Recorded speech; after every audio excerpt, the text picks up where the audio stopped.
অনেক খাটাখাটনির পর খুঁজে পেলাম ইন্দোনেশিয়ার সেই ভাইরাল ভিডিওটি, যে ভিডিওটি ভারত, বাংলাদেশ, পাকিস্তান ও আরও অন্যান্য কয়েকটি রাষ্ট্রে ভাইরাল হয়েছে।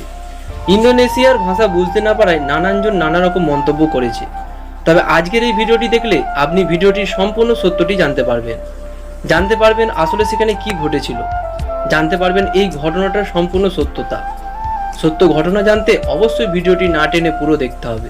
তো চলুন শুরু করা যাক। মূলত ইন্দোনেশিয়ার এই ভিডিওটা ভাইরাল হওয়ার পর এই ঘটনাটি নিয়ে দুই ধরনের গুজব ছড়ায়। প্রথমটা হচ্ছে একজন ছেলে মেয়ে পরকীয়ায় লিপ্ত হতে গিয়ে তারা ওইভাবে আটকে পড়ে। পরবর্তীতে আশেপাশের লোক অনেক চেষ্টা করে তাদেরকে ছাড়াতে পারেনি। তারপরে কোনো উপায় না পেয়ে হুজুর ফকিরকে ডেকে আনে তারা, এবং তারাও অনেক চেষ্টা করার পরে ছাড়াতে পারে না।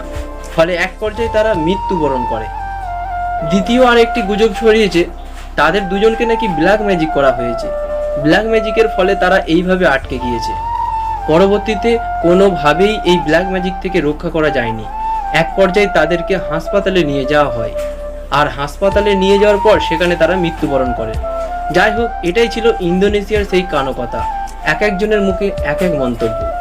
তবে বাস্তব কিন্তু একদমই ভিন্ন। আসলে ইন্দোনেশিয়ার এটি একটি শিক্ষণীয় শর্ট ফিল্ম ছিল। শর্ট ফিল্মটিকে একেবারে বাস্তবতা তৈরি করা হয়েছে। প্রথম দিকে যারা শর্ট ফিল্মটি তৈরি করেছিল তারা ধারণা করেছিল এই শর্ট ফিল্মটিকে বাস্তব হিসাবে চালিয়ে দিবে, যাতে ছেলেমেয়েরা এটি নিয়ে মনে করে পরকীয়া থেকে দূরে থাকে, আর কেউ এই পরকীয়ার দিকে পা না বাড়ায়। পরবর্তীতে এই ভিডিওটি এতটাই ভাইরাল হয়ে পড়ে, যার কারণে এই ভিডিওটি যে একটি কাল্পনিক ভিডিও এটি বলে দিতে তারা বাধ্য হয়। ইন্দোনেশিয়াতে অতিরিক্ত পরকীয়া বেড়ে যাওয়ার কারণেই শিক্ষণীয় হিসাবে এই শর্ট ফিল্মটি তৈরি করা হয়েছে। শর্ট ফিল্মটির কাহিনী কিন্তু এটাই: একটি ছেলে একটি মেয়ে গাড়ির মধ্যে পরকীয়ায় লিপ্ত হয়, সেখানে তারা একে অপরের সাথে আটকে যায়। এক পর্যায়ে আশেপাশে সকলে এসে তাদেরকে বাড়িতে নিয়ে যায়। বাড়িতে নিয়ে যাওয়ার পর হুজুর ফকির ডেকে এনে অনেক চেষ্টা করার পরেও তাদেরকে ছাড়ানো যায় না।